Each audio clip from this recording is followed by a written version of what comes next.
Amada igreja, nós estamos, na verdade, estudando a respeito das coisas do fim. Nós já estamos há acho que um mês e meio, mais ou menos, estudando sobre o arrebatamento da igreja, Nós falamos sobre as três correntes teológicas a respeito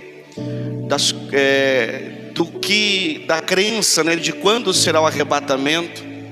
Nós falamos sobre o pós-tribulacionista, sobre o mid-tribulacionista e sobre o pré-tribulacionista, São crenças, e também, por mais que alguns creiam em outro, isso não interfere na salvação de ninguém. Mas o pós-tribulacionista é aqueles que acreditam que a igreja será arrebatada depois dos 7 anos da grande tribulação. Falamos também sobre as 70 semanas de Daniel, que vimos biblicamente que os 7 anos que nós cremos que Jesus vai voltar, estes 7 anos está no livro do profeta Daniel, Falamos também sobre o mid-tribulacionista, são aqueles que acreditam que a igreja passará por 3 anos e meio, que é os 3 anos e meio de paz, E depois desses 3 anos e meio a igreja será arrebatada.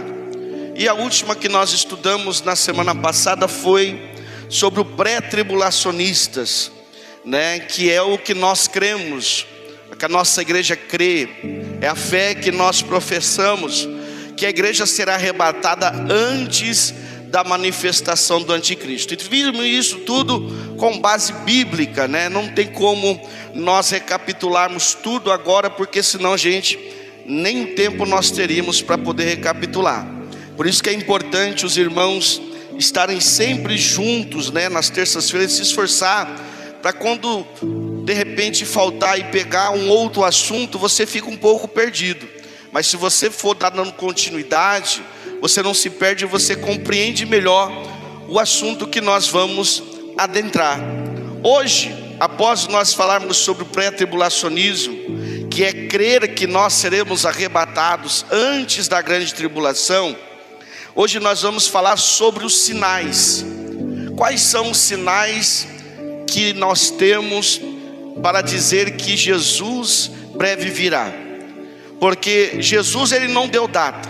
A Bíblia nos diz que nem ele sabia quando, porém, na terra, nem o Filho sabia quando seria o dia do arrebatamento. Porém, ele deixa um termômetro, ele deixa para nós sinais. Quando acontecer isso, quando acontecer essa tal coisa, quando ouvires tal coisa, isso são os sinais de que está perto a vinda do seu Senhor, que está perto o arrebatamento da igreja. E nós vamos ver hoje, começar, porque são vários sinais, e eu quero um pouco não quero ser corrido, mas eu quero ser detalhista em alguns pontos. Então, para que nós possamos ser detalhistas e explicar um pouco melhor, nós não vamos conseguir resumir todos os sinais hoje, mas hoje nós vamos começar a falar sobre os sinais que mostram que Jesus está por vir. Como eu disse já e venho dizendo, particularmente, é uma interpretação minha pessoal, eu acredito que Jesus virá muito breve, mas muito breve mesmo. E eu acredito que isso é uma fala minha, não é bíblico, posso errar, tá bom? Estou sujeito a errar, mas eu acredito que nós não chegamos no ano de 2030. Pode ser que chegamos e passamos? Pode, normal, mas eu não estou dando data. Mas diante dos sinais que nós estamos vendo, a vinda de Jesus é muito breve, está muito diante dos nossos olhos, Então nós vamos ver um pouco sobre isso. Mas antes eu quero fazer uma introdução, e nessa introdução eu quero fazer uma pergunta, e que você responda para você mesmo. Se hoje fosse o arrebatamento da igreja, vamos supor que hoje Jesus vai vir arrebatar a igreja, e você sabe que ele, e você sabendo que esse arrebatamento seria daqui a algumas horas, como você viveria as suas próximas horas? Como seria a sua atitude? Como seria o seu comportamento? Se você soubesse que Jesus voltaria daqui a algumas horas, como você viveria estas últimas horas na terra? Quais seriam os seus comportamentos? Isso é uma pergunta que nós precisamos fazer todos os dias, porque quando chegar o momento do arrebatamento, não dá tempo de nós vivermos da forma que nós viveríamos se nós soubéssemos quando ele viesse. Vamos supor que Jesus dá uma data e ele vem, a data que está marcado daqui uma semana, e está confirmado, vai vir daqui uma semana. Vamos usar esse exemplo. Como você viveria? Eu particularmente, meu amor, Deus abençoe, a empresa que eu trabalho, Deus abençoe, agradeço o tempo que eu fiquei. Eu ia ficar dentro da igreja, irmão. Eu ia ficar aqui orando, buscando, me quebrantando, clamando por graça, por misericórdia. Só que esse comportamento que eu teria durante uma semana é o mesmo comportamento que a Bíblia me ensina a ter nos dias atuais.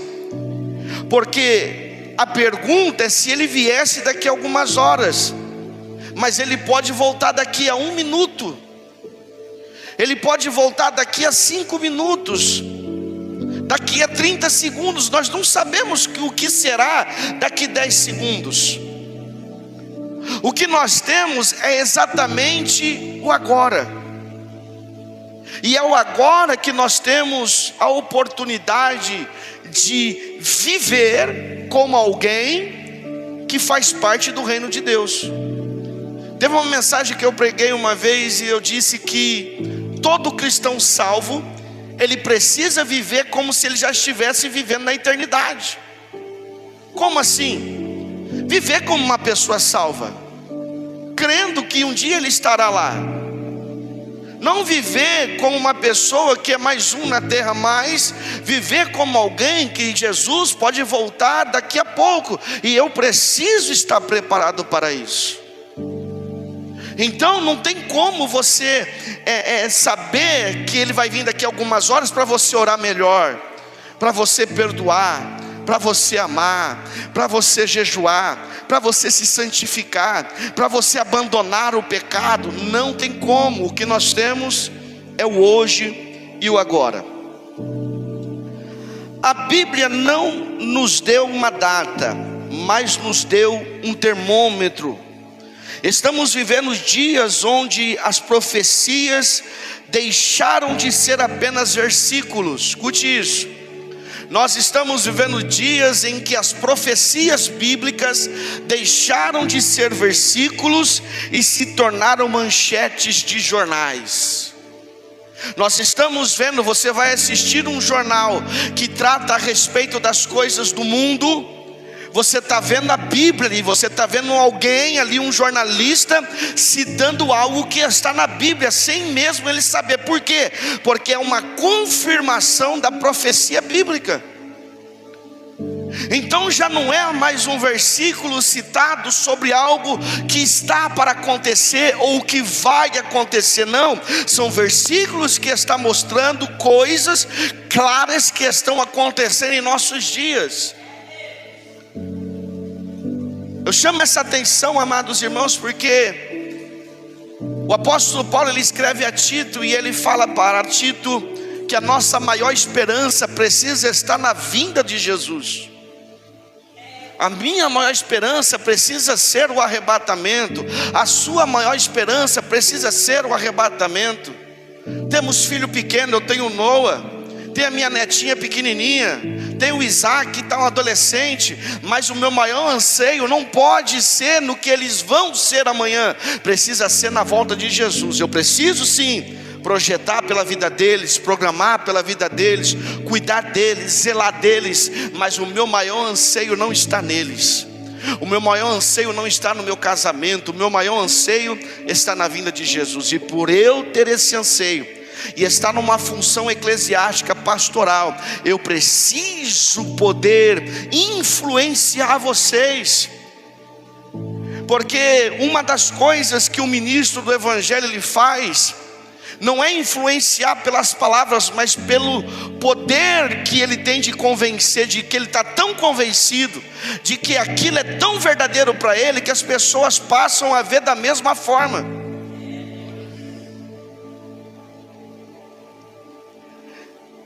Jesus fez uma promessa há 2000 anos: voltarei. Durante séculos a igreja esperou por esse dia. Mas a pergunta que queima em nosso tempo não é mais se ele vem, mas quão perto ele está. O que mais queima em nosso coração não é quando ele vem, é quão perto Jesus está. Eu vi essa semana, amados irmãos, não sei se vocês viram, acho que até passou no Fantástico, o relógio do fim do mundo. Quem viu? O relógio do fim do mundo. Especialistas, cientistas, pessoas estudadas que não são cristãos, eles falam que estamos vivendo os segundos do fim do mundo. Isso é um sinal do arrebatamento da igreja.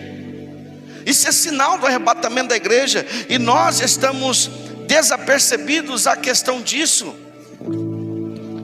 E Jesus, ele não vem para o mundo, ele vem para nós. Ele vem para um povo lavado, remido, para um povo que se arrependeu, veio para mim, veio para a sua vida. Então o despertar dessa mensagem se refere a Levi, ao Wellington, ao Luiz, ao Sebastião, a nós. Jesus não está vindo para o que está na bocada. Jesus não está vindo para o que está na prostituição. Jesus não está vindo para quem está vivendo uma vida de pecado dissoluta, não querendo saber dessa oportunidade. Mas ele está vindo para Ana, está vindo para Wanda, para Joana, que se converteu, que se arrependeu dos seus pecados. Porque quando nós participamos da ceia, por exemplo, domingo, se você for ver na carta que o apóstolo Paulo escreve aos Coríntios, você vai observar que ele fala assim, ó: porque quando vocês participam, vocês estão anunciando a morte do Senhor até quando? Até que ele venha. Estamos fazendo o quê? Anunciando. O participar é um anúncio para quem? Para a igreja? Não, é para aqueles que não receberam.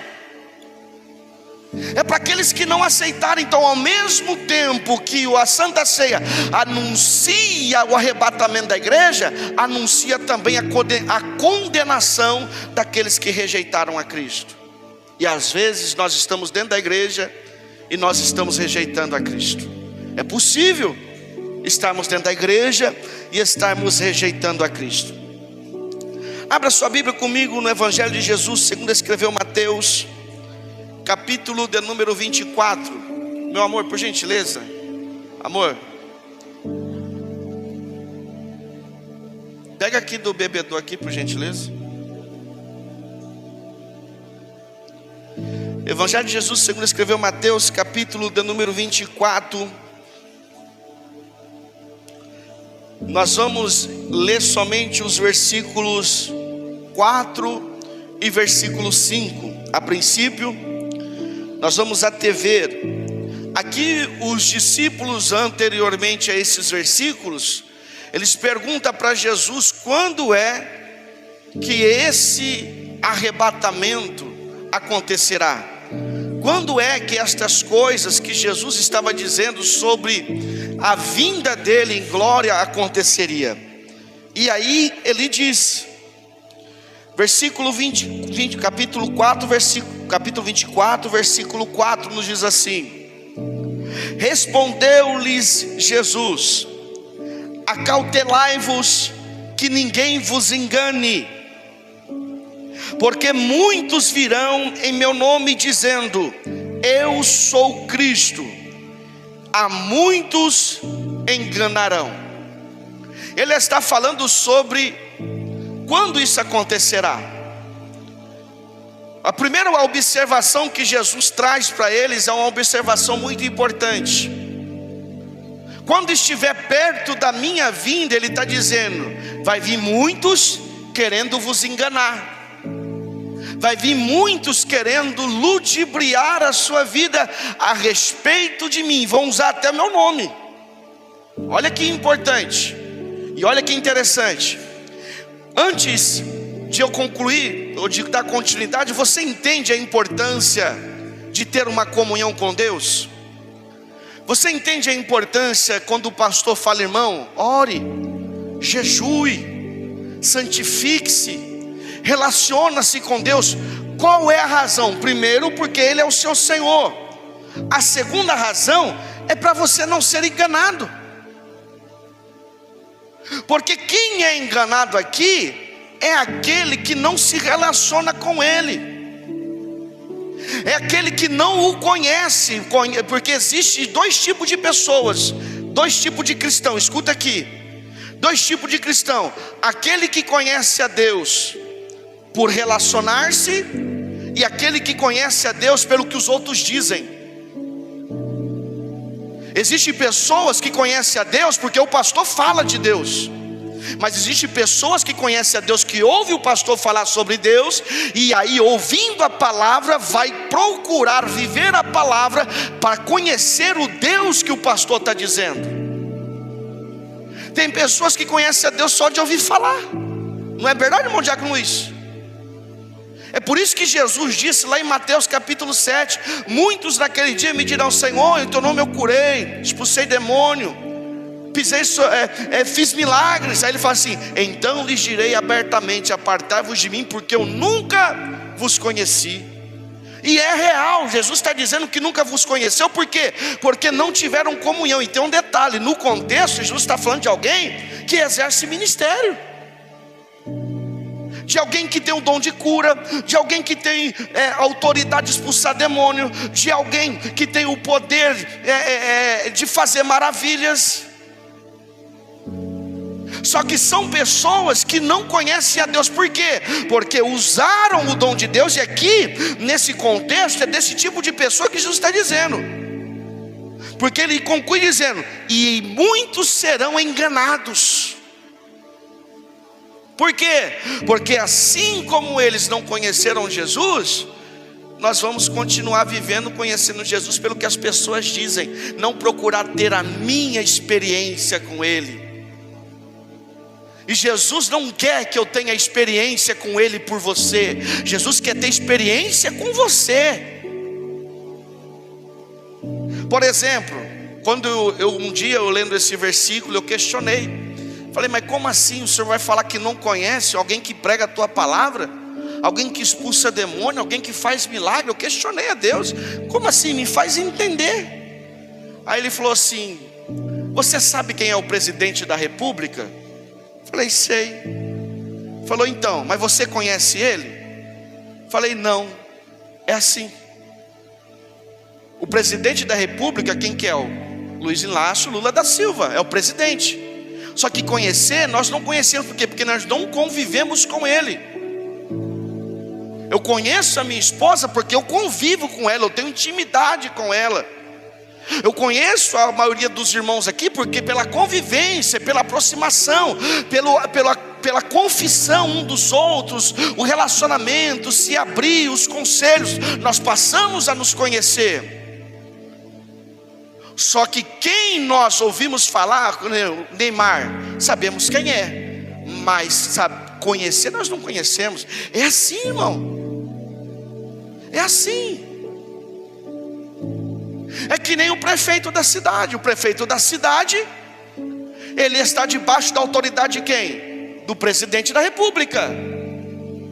Só que ele sabe quem é o presidente, só que ele não conhece. Então, ou seja, ele está debaixo de uma autoridade, ele sabe quem é, mas ele não conhece. É assim muitos líderes e muitos obreiros. E aí, se obreiros e líderes é assim, imagina a membresia, né? Vai passar-se de alguém que nunca conheceu a Deus.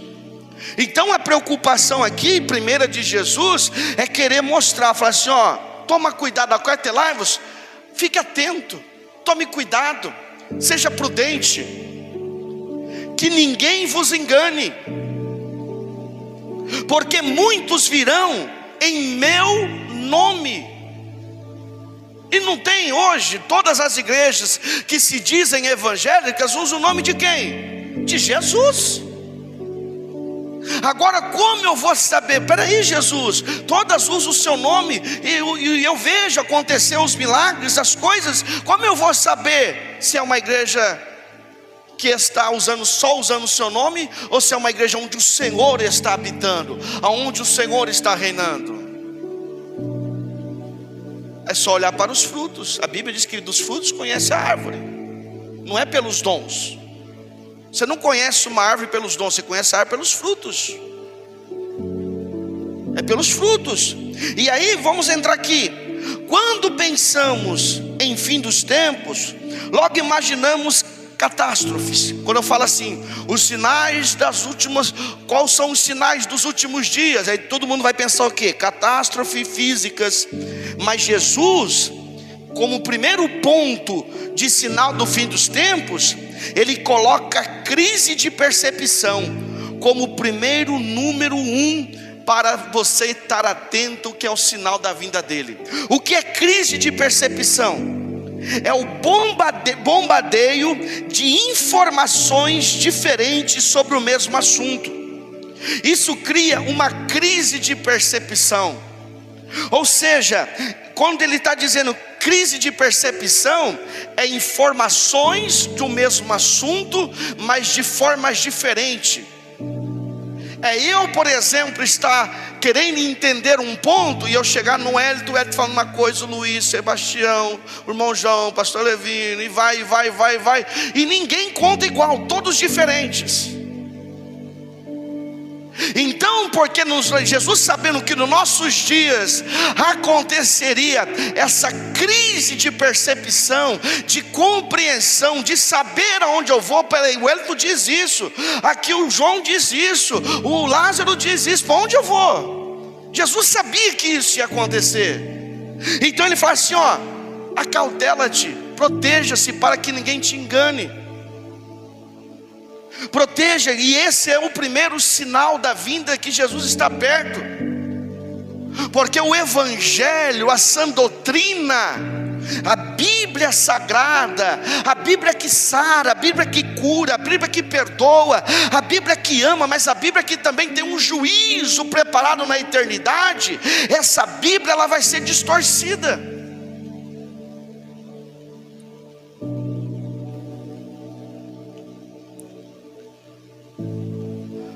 A crise de percepção, esta é uma ferramenta que Satanás está se utilizando em nossos dias.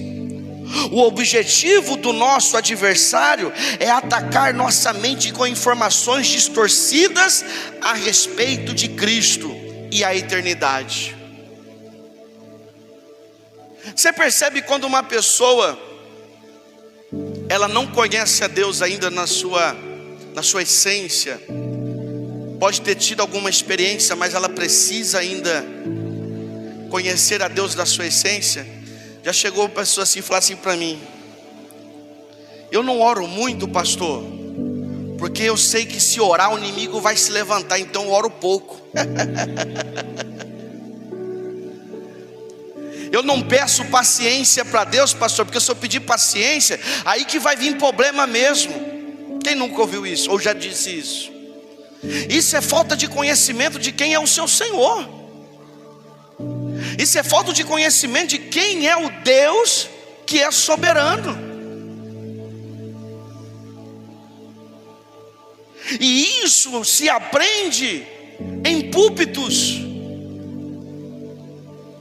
Sabia que você ouve isso em púlpitos por aí, de pessoas dizendo: ó, não pede paciência para Deus, não. Você pedir paciência, vai vir problema na sua vida, hein? E não é bíblico, irmão. Não é bíblico. E aí usam-se o nome de Cristo como se Cristo fosse um carrasco. Você quer paciência? Então vou te lançar problema agora. Toma aí, você quer paciência? Sua paciência aí. Que Deus é esse? Quando a Bíblia nos diz, no Mateus capítulo 11, versículo 28, vinde a mim, todos vós que estáis cansados e sobrecarregados, e eu vos aliviarei. Ele tem promessa de alivio. Tomai sobre vós o meu jugo e aprendei de mim, que sou manso e humilde de coração. Ou seja, a mansidão de Jesus para aquele que está pedindo paciência e ele vai dar problema, acabou, ele já não é mais manso. E encontrareis descanso para a vossa alma. Ou seja, o descanso também já não existe mais ali, porque o meu jugo é suave e o meu fardo é leve. Ou seja, ele só vai permitir você passar por algo que você suporte. Então é só você fazer uma autoanálise diante daquilo que os seus ouvidos estão ouvindo e diante do que a Bíblia diz, irmão. Eu não estou dizendo aqui que eu sou o homem 100% certo. Eu tiro o chapéu para o pastor Celso Malafaia, que quando ele diz assim: não feche a sua Bíblia, mantenha a sua Bíblia aberta. Isso é uma realidade. Porque tem gente que chega na igreja, o pastor já lê a Bíblia, ele fecha a Bíblia, põe do lado, e aí ouve o que o cidadão for dar para ele. E aí é onde muitas pessoas estão se perguntando: sabe por que hoje as igrejas, num contexto geral, estão vivendo um momento de esfriamento espiritual? Porque nos nossos dias o culto já não está sendo mais cristocêntrico. O culto está sendo direcionado para o homem, não para Deus. Quando eu disse aqui no domingo que você precisa encher a sua botija na sua casa, que igreja não é lugar de encher botija, muitos se escandalizaram. Porque na igreja não é lugar de encher botija, você não veio para receber, você veio para oferecer para Ele. E você só tem capacidade de oferecer para Deus quando você tem algo. E você só vai ter algo para oferecer para Deus quando você tem comunhão com Ele na sua casa. Igreja, irmão, não é lugar de buscar nada. Igreja é lugar de entregar. Se de repente no decorrer do culto o Senhor deseja por tua bondade, amor e misericórdia te abençoar, ministrar algo específico para a sua vida, é soberania dele. Ele pode fazer e ele faz. Todos nós aqui temos experiências disso, mas a sua consciência de entrar por aquelas portas é: eu vim para oferecer a Ele. Sou pecador, sou falho, preciso da graça e da misericórdia. Eu não tenho nada, Senhor, mas eu tenho a minha vida, receba a minha vida. É isso. Quando ele disse: a minha casa será chamada casa de oração, é lugar de fazer o quê? De oferecer, irmão. De oferecer. E hoje o culto já está sendo direcionado ao homem, não a Deus mais. Os louvores aí, eu concordo com o presbítero quando ele diz que os louvores estão apontando muito para o homem, esquecendo de adorar a Deus. E se você for observar, os louvores que mais gostamos de adorar e que a presença de Deus se manifesta no meio do teu povo, é o louvor que adora a Deus. Não que está errado o louvor que traga uma mensagem bíblica e profética direcionada também à igreja. Tem louvores bíblicos. Os salmos, por exemplo, o livro de Salmos são cânticos, e você vê no livro de Salmos promessa de Deus para o povo. Não é só direcionar a Deus, mas o próprio Deus usa o próprio povo para fazer cânticos que direciona a palavra dele de conforto, de alegria e de juízo sobre o povo também. Só que esse lugar é lugar de oferecer, irmão. E o erro, a dificuldade que nós pastores que queremos levar isso muito a sério é essa. Enquanto algumas igrejas estão trazendo palavra de autoajuda, a pessoa está no adultério, a pessoa está vivendo uma vida totalmente desgarrada, longe de Deus, mas está lá recebendo: Deus é contigo, vai nessa tua força.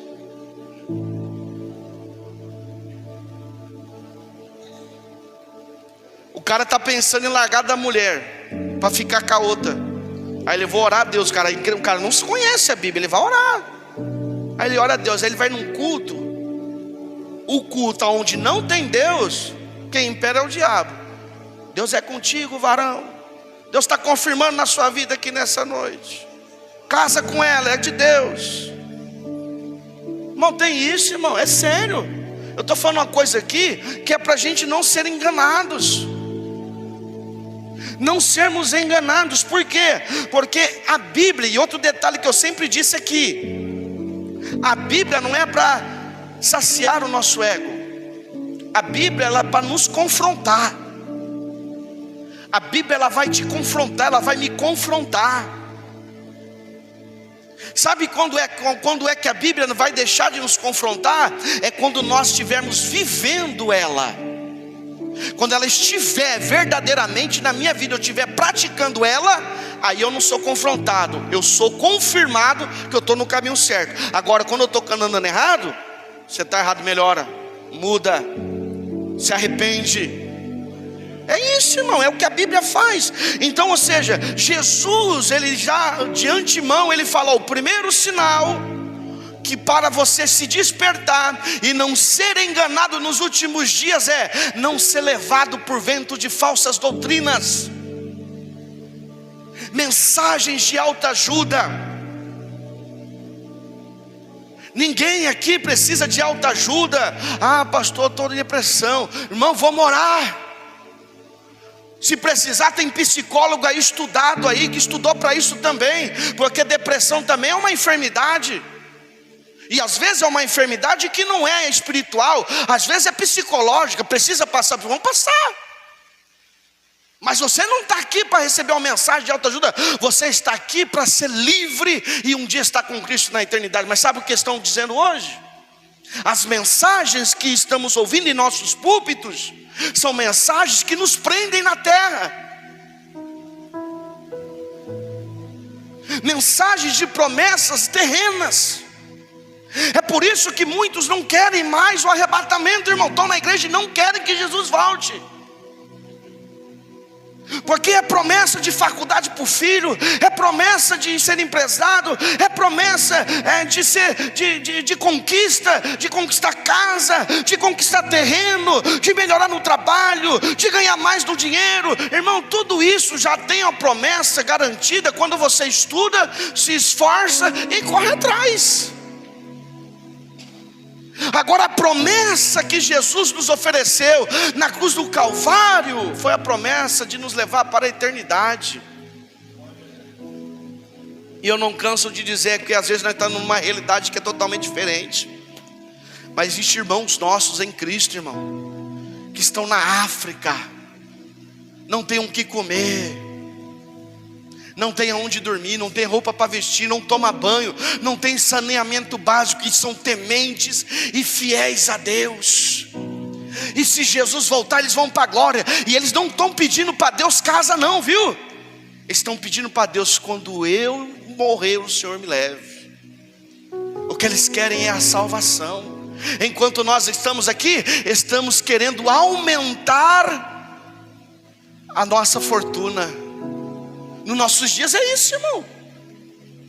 Nos nossos dias as pessoas estão indo na igreja querendo aumentar o seu poder aquisitivo. Eu não estou dizendo que é errado você correr atrás disso, mas vir na igreja atrás disso está errado.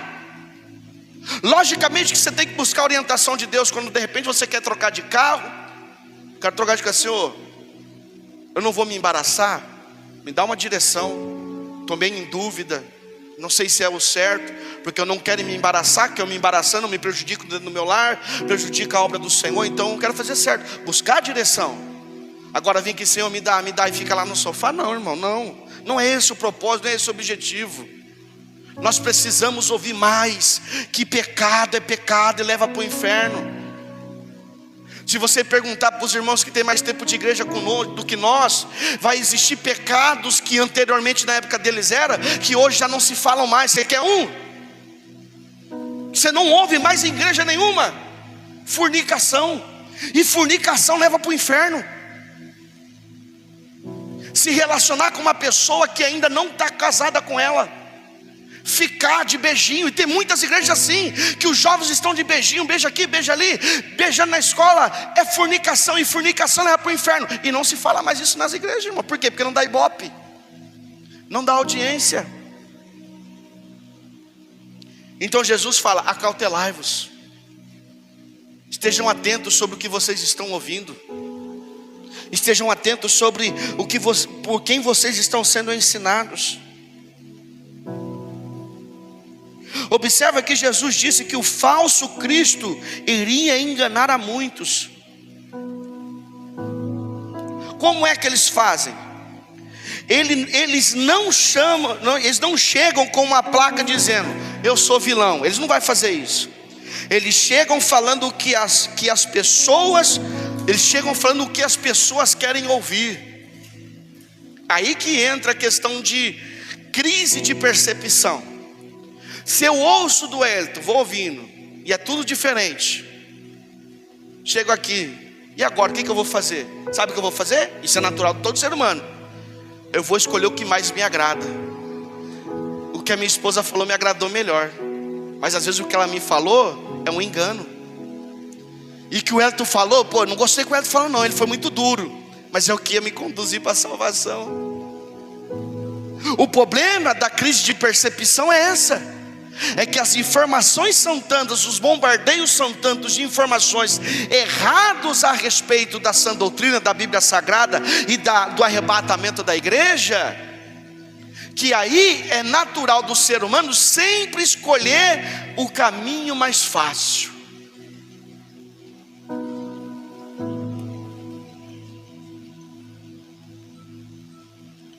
E dentro desse bombardeio de informações do mesmo assunto, as pessoas vão acabar aceitando o que lhes mais agrada, o que lhes facilitam viver sem renúncia e sacrifício. As igrejas não estão assim hoje?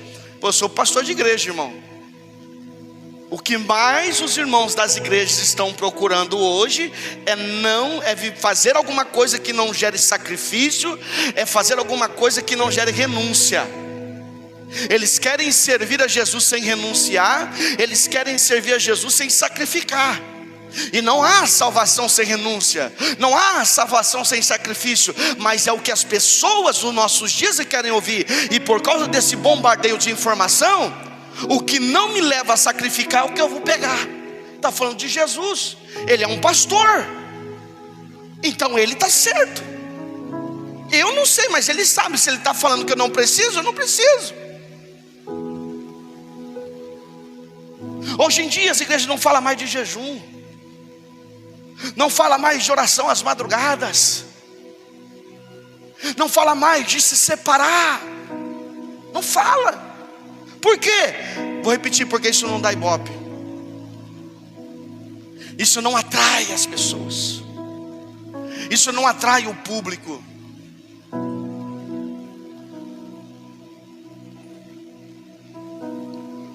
Quando existem 1000 varões, quando existem 1000 versões da mesma história na internet, o cérebro humano se cansa e para de procurar a verdade, passando a aceitar o que é mais confortável ou o que gera mais likes. O que tiver mais seguidores é o cara que está certo. Você vê que o problema está, sabe onde está o problema aqui? Que eu vou voltar lá no começo. É por causa da falta de relacionamento com Ele. Eu vou me relacionar com Deus pelo que a minha esposa é com Deus. Não vou me relacionar com Deus pelo que eu sou com Ele.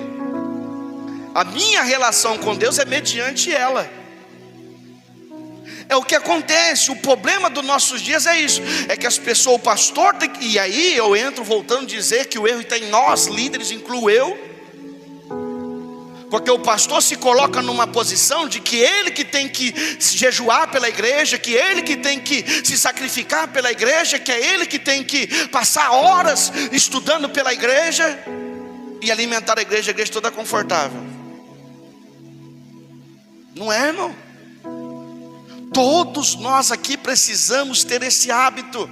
É um estilo de vida. Eu disse domingo, se todos nós aqui tivéssemos comunhão com Deus no individual, orar às madrugadas, ler a palavra, jejuar, vigiar, fugir da aparência do mal, irmão, quando nós chegar aqui no culto, é uma explosão do poder de Deus nesse lugar, irmão.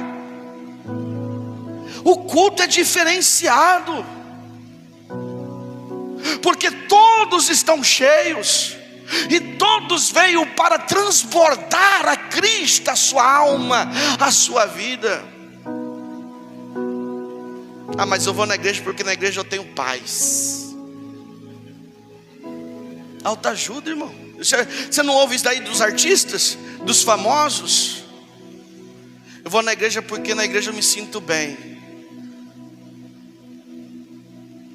Você vê que nos nossos dias fazem até sala VIP para quem vai na igreja. Chega um famoso na igreja, eu vi nas redes sociais, irmão. Chega um famoso na igreja porque é famoso, preparou uma sala VIP para ele assistir do culto sozinho. Não pode sentar com os irmãos. Irmão, se o presidente da república chegar aqui agora, eu tenho que honrar ele como autoridade sobre o nosso país. Honrar apresentando ele, chamando a igreja para orar. Mas ele não deixa de ser um membro como eu e você, sentado nessas cadeiras. Nem aqui em cima eu posso pôr, porque aqui em cima é lugar de alguém que tem chamado eclesiástico, dons ministeriais. Fora disso, ele é um membro igual todos.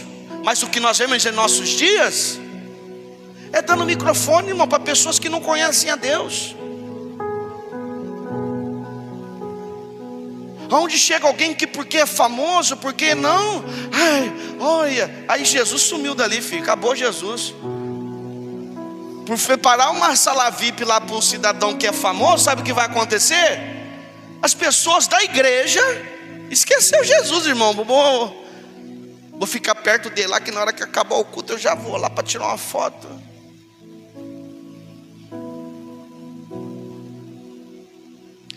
Será que não estamos vivendo os últimos dias? Será que esse não é um dos sinais dos últimos dias? É muito mais fácil se proteger de um exército do que de uma ideia mentirosa que parece verdade. Olha essa verdade aqui, Wellington. É muito mais fácil você se proteger de um exército do que de uma ideia mentirosa que parece verdade. O engano trabalha na nossa carência e no nosso medo. Manipulam-se. Observa a carência de alguns irmãos e aí ministra, irmão. Eu fico triste, sabe? Porque assim, no sofrimento as pessoas ficam carentes. E carência não é só uma pessoa que está sofrendo, mas é uma pessoa que está sensível a tudo. Porque a alma dela carece de uma palavra de que vai dar certo. A alma dela carece de alguma coisa. Então ela vai ouvir, ela ouve de quem for, irmão. Até o próprio diabo, algumas pessoas ouviram o diabo falar que ela vai dar certo, ela aceita por causa da carência. No versículo que nós lemos, Jesus disse que eles viriam em nome dele, como se ele estivesse os direcionando. Então observa que Jesus não está falando apenas de pessoas que dizem eu sou Jesus. Ele está falando de líderes que usam o nome de Deus para ganho próprio. Jesus está nos orientando que nos últimos dias é o tempo.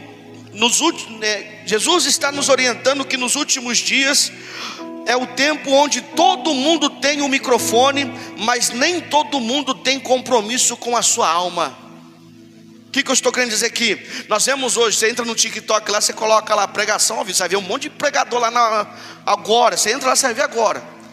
Mas você não sabe quem é o pastor, não sabe de que igreja ele é, não tem não está debaixo de uma autoridade eclesiástica. Está um monte, você vai ver lá que está lá.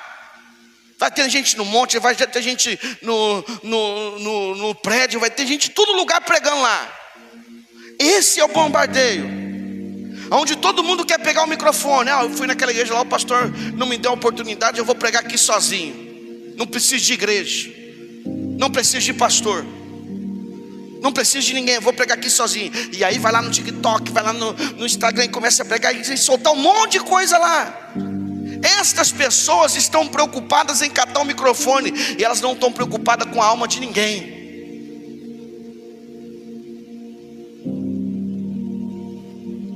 É fácil se perder em informações distorcidas nas redes sociais. e esquecer de que realmente, e esquecer-se de quem realmente caminha ao seu lado na jornada da fé.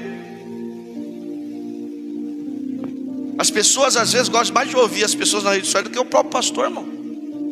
O pastor está lá gemendo por sua alma, está lá aguentando as suas falhas, suas dificuldades. Se as pessoas das redes sociais não suportam as suas falhas como o seu pastor, não.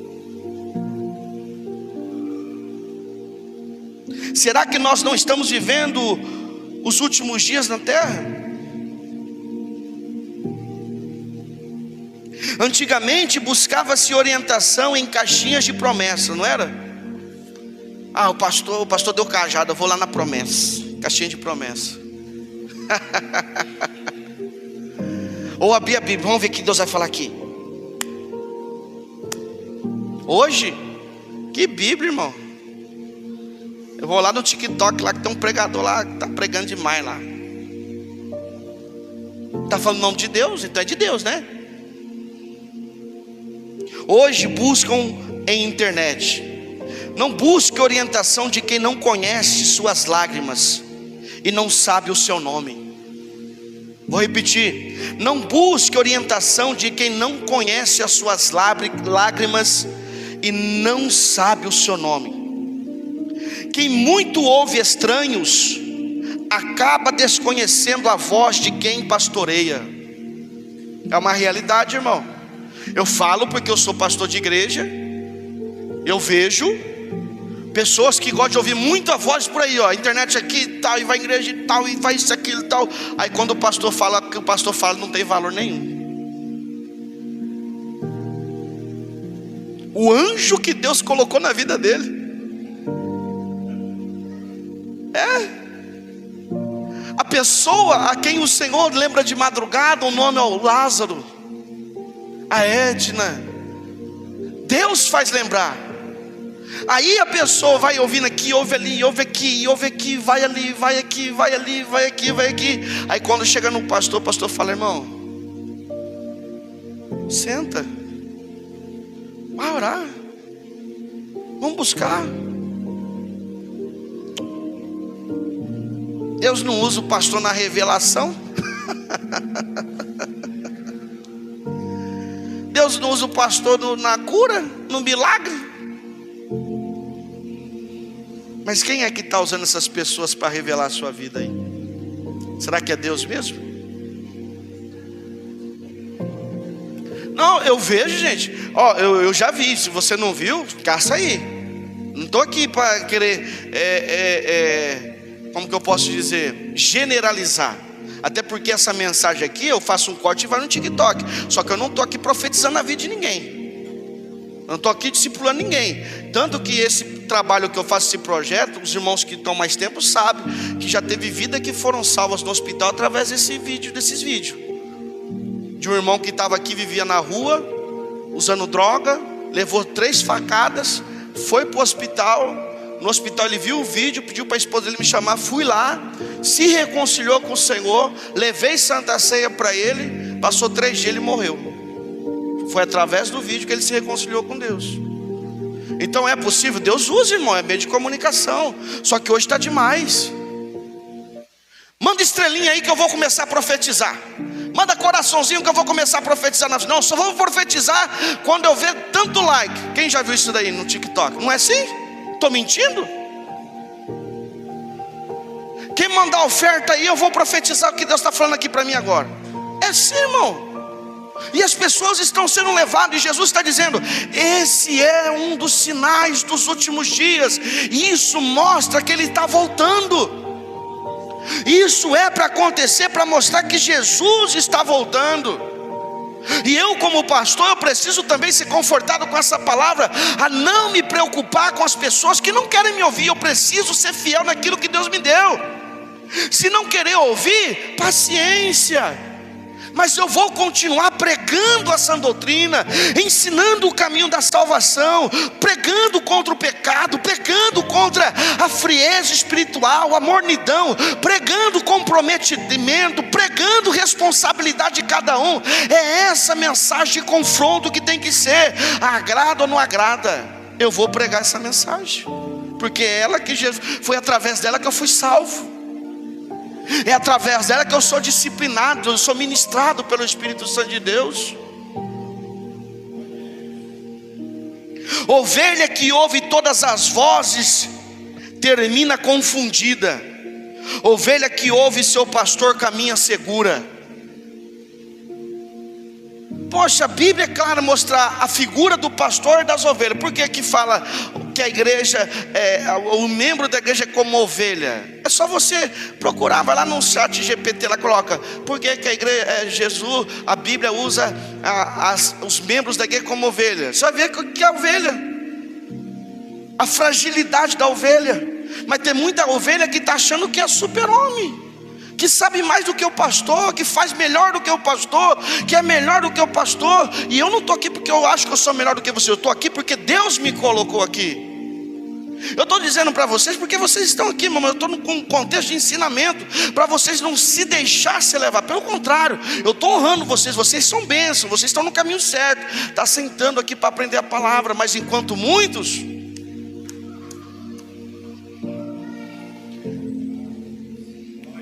Hebreus capítulo 13, versículo 17. Quem achar, lê para nós, por gentileza. Tem um microfone aqui, ó. Hebreus capítulo 13, versículo 17. Quando a Bíblia fala do pastor, quando a Bíblia fala assim, ó, que no aprisco, Jesus fala assim, acho que é Lucas capítulo 10, o Lucas ou Marcos, que fala assim: as minhas ovelhas conhecem a minha voz. Por quê? Sabe por quê, João? Porque quando os pastores saíam para levar as ovelhas para achar gramas verdejantes, às vezes ele andava muitos quilômetros e não dava para voltar. E aí você é um pastor, o Hélio é um pastor, sou um pastor. Sabe o que nós fazia?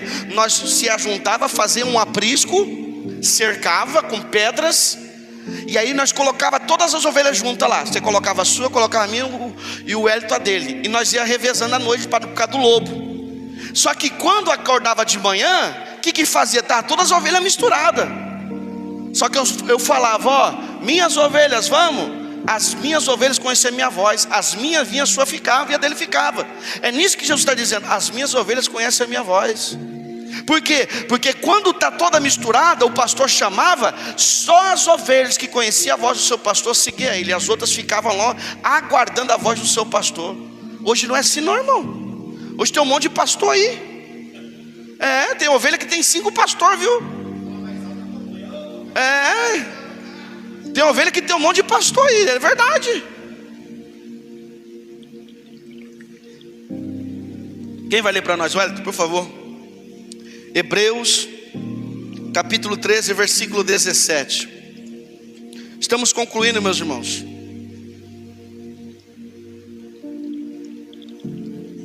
Paz do Senhor, meus irmãos.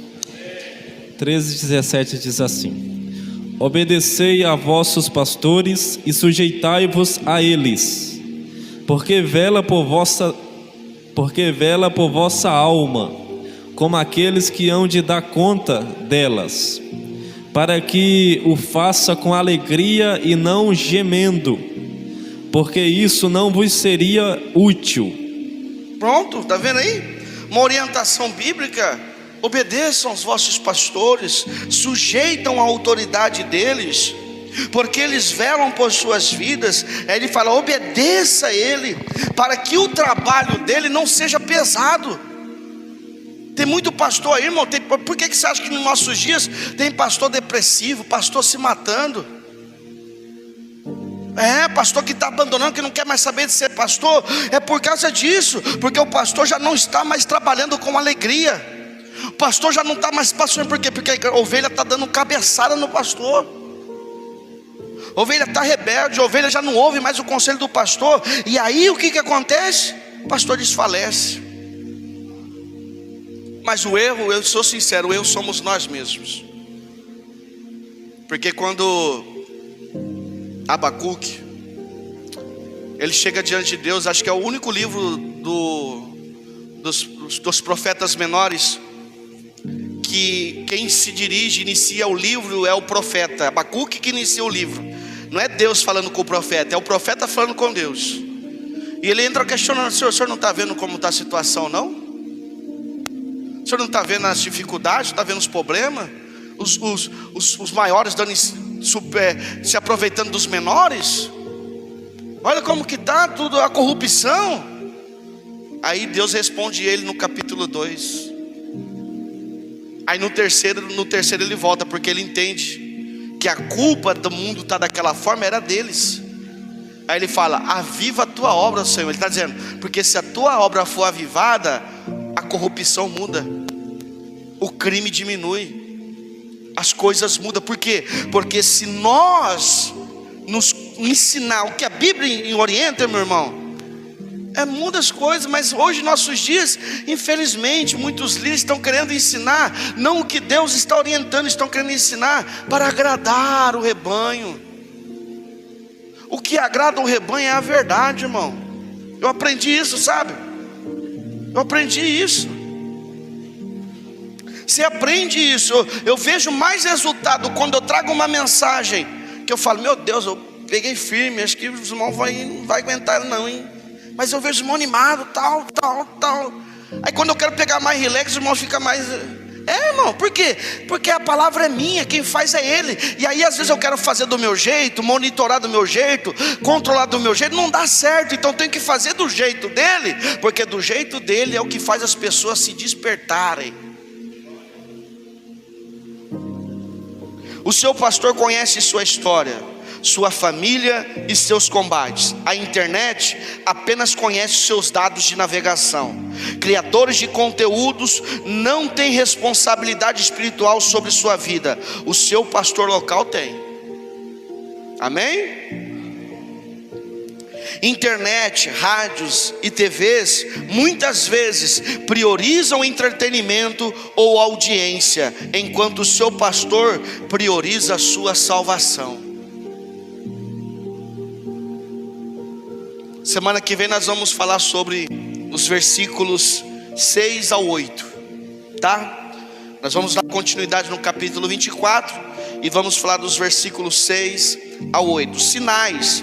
E aí nós vamos entrar aqui sobre, passando esse sinal que é sobre guardar a nossa mente, né? Ouvir só uma voz. Quando a gente ouve só uma voz é fácil. Por exemplo, tenho minha esposa em casa, são duas vozes. Se eu falo uma coisa, a Ana fala outra coisa para o Isaac, ele vai procurar ou seguir o caminho que para ele é mais agradável. Mas se nós dois falamos a mesma coisa, por mais que seja difícil, ele vai ter que obedecer. Então se você ouve muitas vozes, você vai sofrer. Agora se você ouve só uma voz, que é a voz de Deus, através do seu pastor, que Deus confiou no seu pastor sobre a sua vida, e que ele terá que dar conta, é isso que Deus está dizendo, cada pastor vai ter que dar conta das ovelhas. Eu fico tranquilo, irmão, porque naquele grande dia não vai poder dizer: Levi, você não pregou para as suas ovelhas. Eu preguei para Deus, eu ensinei, falei a verdade, eu falei sobre o arrebatamento, eu anunciei que o Senhor estava para voltar. Eu vou estar tranquilo, irmão, eu vou estar tranquilo. Eu não tenho sentimento de culpa nenhum de falar: meu Deus, eu não preguei. Ninguém vai poder chegar naquele dia: você não pregou para mim. Eu já disse aqui outra vez, a gente estamos no fim já. Quem já assistiu aquele filme Deixados para Trás? São 3 filmes. Deixados para Trás. Quando acontece o arrebatamento, eu indico você assistir, viu? Insiste que é muito bom. Você acha que não sei se deve ter no YouTube. É um filme um pouco antigo. Deixados para Trás. Quando acontece o arrebatamento, na igreja tem uma pessoa, quem fica? Quem que fica? O pastor ficou.